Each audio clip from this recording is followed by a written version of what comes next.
Welcome. I'm Kinetic Symphony. I hunt down and report on weird and true mysterious stories, from glitches to the paranormal. Would you like even more content? Here's my Patreon. Now onto the stories. Case file number 1096, written by wewillsurviveone, the Scooby-Doo conspiracy. To start this story, we have to go back to approximately 2010.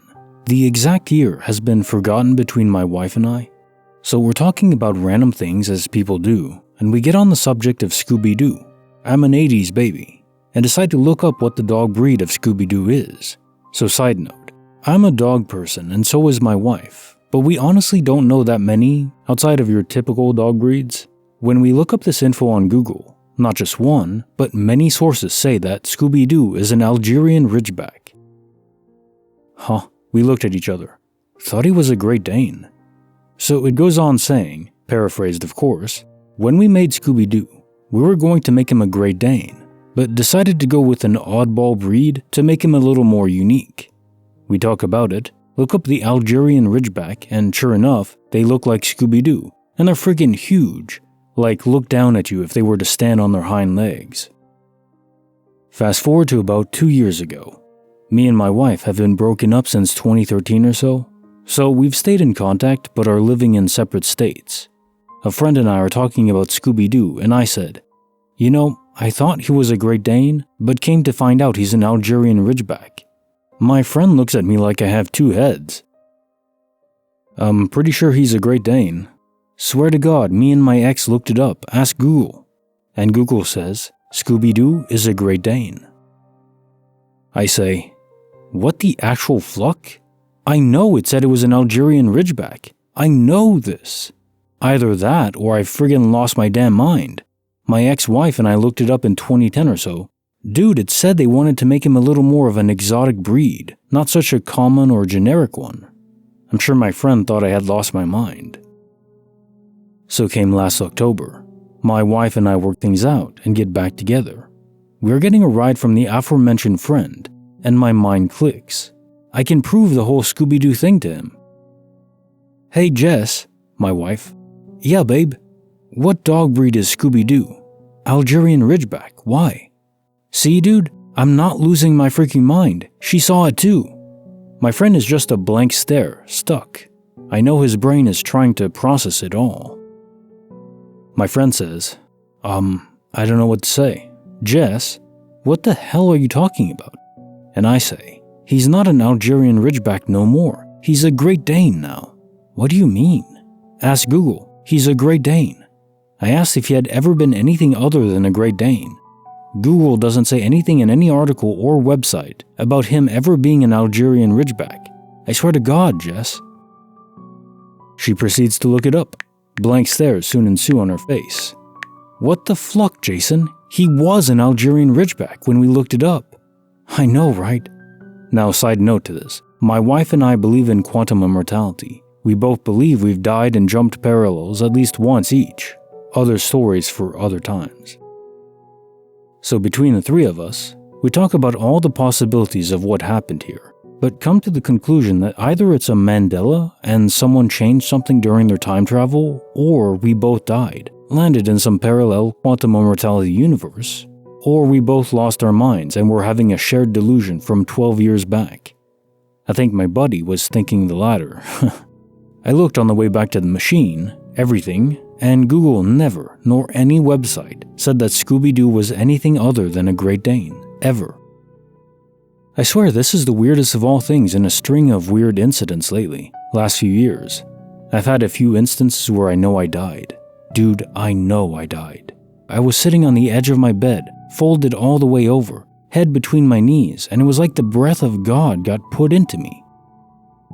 I took a big breath the same time that I straightened up, and I could see my skin go from purple back to white as I took my first breath.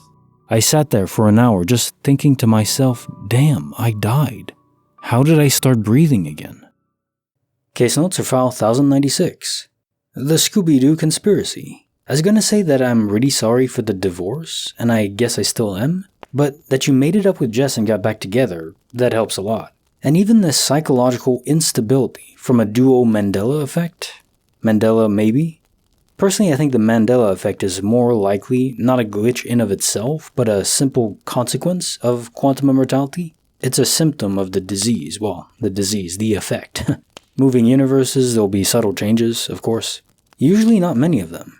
But if you're talking about grand-scale concepts like names of characters, or a show, or a spelling of a cereal like Fruit Loops, indeed, being F-R-U-I-T or F-R-O-O-T, pretty sure it was always fruit, like actually spelled fruit, F-R-U-I-T. But apparently not, it's always been double O, so who knows.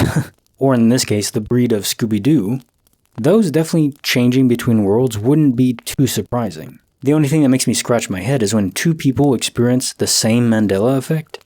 If this effect is a simple consequence of quantum immortality, then it does mean that people can die together in one universe and have their consciousness move to another together. What creates this bond? Is it simply love? Do our souls literally become linked? Like some sort of quantum entanglement? And is it just the result of spending enough time in proximity to someone else? Or does it actually require a feeling of love to truly persist? Case file number 1097, written by standingpretty. The Matrix swapped my driving history. So, I have to turn in a bunch of paperwork and documentation for a new job I'm in the process of getting. One of the documents required was my driving history from another state I lived in, so I ordered it and waited anxiously for it to come for months. When I got it in the mail, I was super disappointed when I looked at it and saw someone else's information on it entirely. It was for a 6'1", 297-pound man with brown eyes and hair, born a few years before I was. I remember thinking it was not even close because I'm a 5'4" blonde-haired blue-eyed woman. I went to pull it out the other day to show that I had received the wrong information, and when I looked at it again, my information was on it. I couldn't believe it because I looked at it several times before and had some random man's information on it. I have no idea how to explain this or what happened. I have no idea how this could have happened because I never reordered the paperwork, which had to be special ordered, and I kept it in only that folder. Case notes are file 1097. The Matrix swapped my driving history. So yeah, I think this is simply a case of the universe correcting its error. Think of how isolated paper is while in mail transit, then interacting with no sentient players at all, and thus not in render. I believe the universe keeps tracks of data points, like where the object is heading to, and so on, but it's not loaded in the same way objects in view are. And so because of that, in these isolated events where the waveform is, let's say, looser, there are more errors, they're prone to more errors. That's just my speculation, but I think it makes sense. When objects are out of view from any sentient being, then there is a greater chance that they will de-render. And not just de-render, because they're always being de-rendered when not in view, but not render back in correctly when they're supposed to. Or in a different place, or duplicated from a different universe. It's not a disappearing object phenomena, it's a re-render error. And now time for the quote of the day. How lucky I am to have something that makes saying goodbye so hard. Hey, Winnie the Pooh. I had this hardcover book of Winnie the Pooh back in the day. I think there's a cartoon of Winnie the Pooh too, right? I never watched that. Just had this book of it. It's a kid's story, but it doesn't mean it's wrong. If you have something that you don't want to say goodbye to, it means you cherish it. Think of that. Think of the things you don't want to lose. If they're relationships or objects, but of course, especially if they're relationships, then consider just how important they are to you, and don't wait until you have to say goodbye, and maybe you never will, but you don't know. Maybe they move, maybe they pass away, who knows what will happen in the future. So if there's someone in your life where you would feel incredibly sad if they had to leave, if they weren't around you anymore, maybe day to day you don't really think of it, of how valuable they are to you, but no, they should be. And make a mental note to appreciate them. Say that you enjoy spending time with them, and make an effort to spend time with them. It's worth it. If you don't, you may end up regretting it. And like the video, subscribe, hit the bell. Kinetic Symphony signing off.